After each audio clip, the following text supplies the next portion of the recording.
আসসালামু আলাইকুম। কি অবস্থা সবার? আশা করছি যে যেখানে আছেন আল্লাহ পাক আপনাদের সবাইকে ভালো রাখছেন এবং সুস্থ রাখছেন।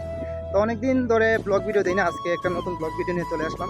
আসলে একটা ব্লগ ভিডিও ক্রিয়েট করতে হলে আগে থেকে একটা প্রস্তুতি নেওয়া লাগে এবং সময়েরও প্রয়োজন আছে। তো যাই হোক, সবশেষে নতুন আরেকটি ব্লগ নিয়ে আপনাদের মাঝে হাজির হয়ে গেলাম। তো আজকের ভিডিওটা করতেছি, আজকে আমরা যাচ্ছি শাহপুরে। শাহপুর হচ্ছে আমাদের জ্বালা আনার জন্য। আমাদের বন্ধে এখন বর্তমানে খেতুয়া লাগছে, তো জ্বালা উড়াইতে যাইতেছি। আজকে আমি আর আমার আব্বা আছে, আর সাথে ভাই আছে, তিনজন আমরা যাইতেছি। দেখেন আকাশে মেঘলা ভাব, তারপরে আমি একটা ছাতি নিয়ে নিছি, সাথে বৃষ্টি আসলে যেন বৃষ্টিতে না ভিজতে হই। আমরা যাওয়ার সময় বৃষ্টির কথা ভাবতে ভাবতে শুরু হয়ে গেল বৃষ্টি। এমন বৃষ্টি শুরু হয়েছে, তো আমরা দেখতে পারতেছি যে আমরা আর যাইতে পারবো না, যাই লাভ নাই, কারণ এই বৃষ্টির মধ্যে যায় জ্বালা আমরা উঠতে পারবো না। তো আজকে যাওয়াটা ক্যান্সেল হয়ে গেছে। আকাশের মেঘলা অবস্থা দেখে আব্বা বলতেছে যে আজকে চলে যায়, আজকে আর যাওয়ার কোনো দরকার নাই, কারণ আজকে বৃষ্টি আসতেছে, জ্বালা আনতে পারবো না। আমি আব্বারে বলছিলাম যে আব্বা সমস্যা নাই, বৃষ্টি আবার কমে দিলে আমরা আবার জ্বালা নিয়ে আসতে পারবো, কিন্তু আব্বা বলতেছে যে না, বৃষ্টির মধ্যে জ্বালা উঠতে অনেক কষ্ট হইব। তো দেন আমরা ব্যাক করে ফেলি এবং আমরা বাড়ি দিকে রওনা দিয়ে দিই।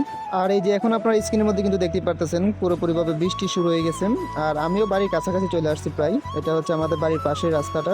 বৃষ্টি দেখে আমার তো খুবই ইচ্ছে করতেছিল যে বৃষ্টিতে ভিজি, কিন্তু ইচ্ছে থাকলে তার হবে না। আমার সাথে ছিল দুইটা ফোন আর মানিব্যাগ ছিল, যার কারণে বৃষ্টিতে তো আর ভিজা সম্ভব না। তো যাই হোক, আজকের ব্লগটা এইখানে শেষ করতেছি। বেশি বড় করতে পারিনি, কারণ ওইখানে যদি যাইতে পারতাম তাহলে এখানে কিছু দৃশ্য আপনাদের মাঝে তুলে ধরতে পারতাম। তো যাই হোক, সবাই ভালো থাকবেন। আল্লাহ হাফেজ।